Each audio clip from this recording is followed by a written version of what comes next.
जय हिंद मेरे साथियों, कैसे हैं आप लोग। उम्मीद करते हैं बहुत अच्छे होंगे। आइए, आप सभी का स्वागत है आपके अपने परिवार में। और आज हम लोग बात करने वाले हैं निर्देशांक ज्यामिति के ऊपर। जी हाँ, निर्देशांक ज्यामिति में सबसे पहले हम लोग सूत्र को देखेंगे और उसके परिभाषा को समझेंगे। उसके बाद जो भी हम लोगों का सवाल आएगा उस सवाल को भी हम लोग करेंगे।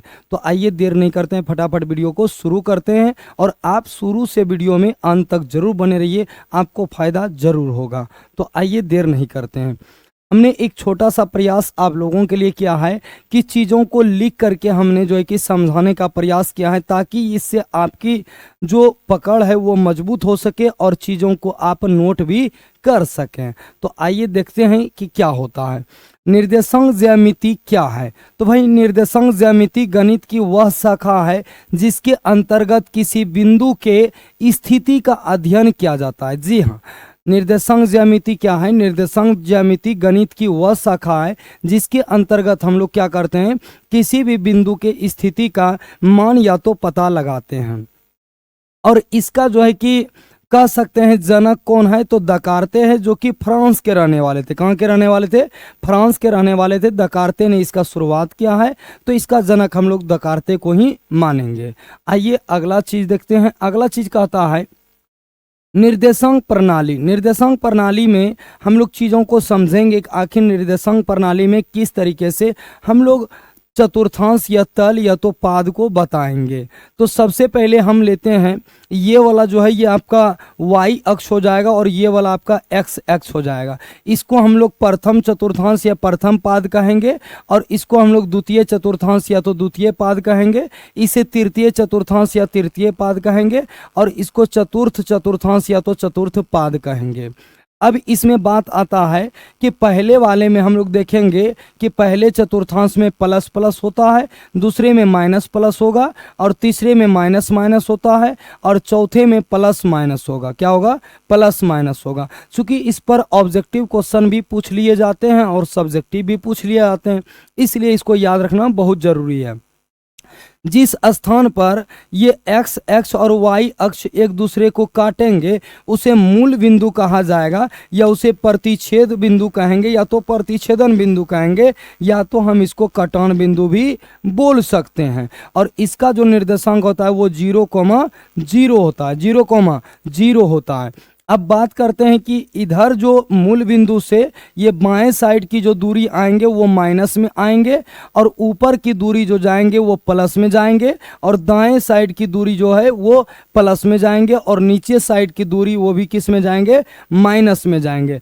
यानी कि पॉजिटिव निगेटिव भी लेने का तरीका देखेंगे। और जी हाँ, एक बात और बोलेंगे कि अगर आप वीडियो देख रहे हैं और मेहनत कर रहे हैं लगातार, तो आप जो है सबसे पहले पेन और पेपर ले करके इसको नोट करना शुरू कीजिए, ताकि आपके पास में ये चीज़ें चला जाएगा तो बार बार इसको देख पाएंगे। मोबाइल जो है कि हर हमेशा अवेलेबल नहीं भी रहेगा आपके पास, इसीलिए इसको नोट जरूर कर लीजिए बहुत अच्छे से। आइए देखते हैं आगे। कहता है कि मूल बिंदु का निर्देशांक क्या होगा भाई? 0,0 होगा। x अक्ष का क्या होगा? x,0 होगा। y अक्ष का क्या होगा? 0,y होगा। x x डैश और y y डैश के कटान बिंदु को ही हम लोग क्या बोलेंगे? मूल बिंदु कहेंगे। x y जो होगा वो पहला तल होगा, एक्स डैश वाई जो होगा दूसरा तल होगा, एक्स डैश वाई डैश जो होगा तीसरा तल होगा, एक्स वाई डैश जो होगा ये चौथा तल होगा। यानी ये सारा तल के बारे में था और बिंदु के बारे में था। जरा सा अब आगे बढ़ते हैं। यदि आपको कह दिया जाए कि मूल बिंदु से दूरी बताइए, तो मूल बिंदु से दूरी अगर कोई बिंदु है दिया गया, जैसे मान लिया जाए कि 4,5 है, और इसका कहे मूल बिंदु से दूरी बताइए, तो हम कहेंगे x square plus y square. यानी जो आपके पास 4 है वो x है, और जो 5 है वो क्या है? y है। तो दोनों का सूत्र जो है कि मिला के लगाएंगे, x square plus y square root के अंदर में हम लोगों का आ जाएगा हल। अगर बिंदु दो ठो रहे, P का निर्देशांक x1, y1 और Q का x2, y2 रहे, दो बिंदु हो, तो PQ यानी दूरी बराबर आप कह सकते हैं कि रूट के अंदर में x2 माइनस x1 का होल स्क्वायर और प्लस में y2 माइनस y1 का होल स्क्वायर। और यदि ABCD जो है कि 4 बिंदुएं आपको दिया रहे, तो 4 बिंदु अगर दिया रहेगा तो आयत होने का शर्त क्या होगा? हम कहेंगे ए बी बराबर सी डी, यानी आयत आपको इस तरीके से बनाना है कि लंबाई ए बी लेना है और नीचे में सी डी लेना है। तो हम कहेंगे ए बी बराबर सी डी या तो ए डी बराबर बी सी, यानी लंबाई लंबाई के बराबर आ जाए या तो चौड़ाई चौड़ाई के बराबर आ जाए, उसे हम लोग आयत बोलेंगे। और वर्ग किसको कहेंगे, तो सभी भुजाएं आपस में बराबर हो जाए, यानी ए बी के बराबर बी सी, बी सी के बराबर सी डी और सी डी के बराबर ए डी। अगर आ जाता है तो कहेंगे हम लोग कि वो वर्ग है, नहीं आता है तो कहेंगे वर्ग नहीं है। सेम कंडीशन समांतर चतुर्भुज के लिए भी आयत में जैसे होता है उसी प्रकार से होता है, बस इसका थोड़ा सा एक और चीज जुड़ जाता है जिसका नाम है विकर्ण। विकर्ण अगर समान आएगा तो हम लोग कहेंगे समांतर चतुर्भुज है, नहीं आएगा तो कहेंगे नहीं है। आगे बढ़ते हैं इसी में, तो कहता है कि यदि 3 बिंदु रहे, ए बी सी रहे, तो 3 बिंदुएं अगर दिया रहे, समकोण त्रिभुज होने के शर्त क्या हो जाएंगे, ए सी का स्क्वायर। वो शर्तें आप त्रिभुज को जरा इस तरीके से बनाना, ये ए हो जाएगा, ये बी हो जाएगा और ये सी हो जाएगा। जब ऐसे बनाएंगे तो ए सी का स्क्वायर यानी ये कर्ण होता है और ये आपका लंब होता है और ये नीचे वाला आपका आधार होता है।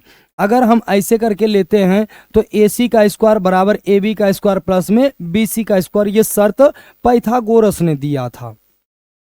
अब बात करते हैं समबाहु त्रिभुज का, तो समबाहु त्रिभुज के लिए सभी भुजाएं आपस में बराबर होने चाहिए, तो आपके समबाहु त्रिभुज के शीर्ष होंगे। और अगर सभी भुजाएं आपस में बराबर नहीं होंगे तो हम लोग कहेंगे समबाहु त्रिभुज के शीर्ष नहीं होंगे। आगे बात करते हैं कि यदि यही ए बी सी 3 बिंदुएं लगातार दिया जाए और कहे कि लगातार है तो संरेख होने के शर्त बताइए। संरेख होने के शर्त होते हैं कि अगर पूरा इस तरीके से दिया जाए, आपको ए है, यहाँ पर आपका बी है और यहाँ पर सी है, तो इसको हम कह सकते हैं कि ए सी के बराबर में ए बी प्लस में होना चाहिए आपका B C. A B plus क्या होना चाहिए, बी सी होना चाहिए, यानी इस बड़े से टुकड़े के बराबर इन दोनों टुकड़ों को मिला करके अगर जोड़ें तो आना चाहिए, तो उसको कहेंगे संरेख है। और बराबर नहीं आया तो कहेंगे संरेख नहीं है। चलिए आगे देखते हैं। आगे प्यारे दोस्तों आज के लिए बस इतना ही है, इसके आगे नहीं होगा।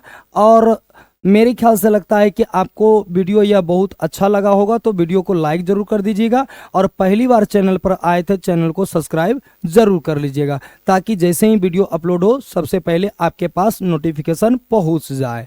प्यारे दोस्तों वीडियो देखने के लिए आप सभी को धन्यवाद। मिलते हैं अगले वीडियो में, तब तक के लिए जय हिंद।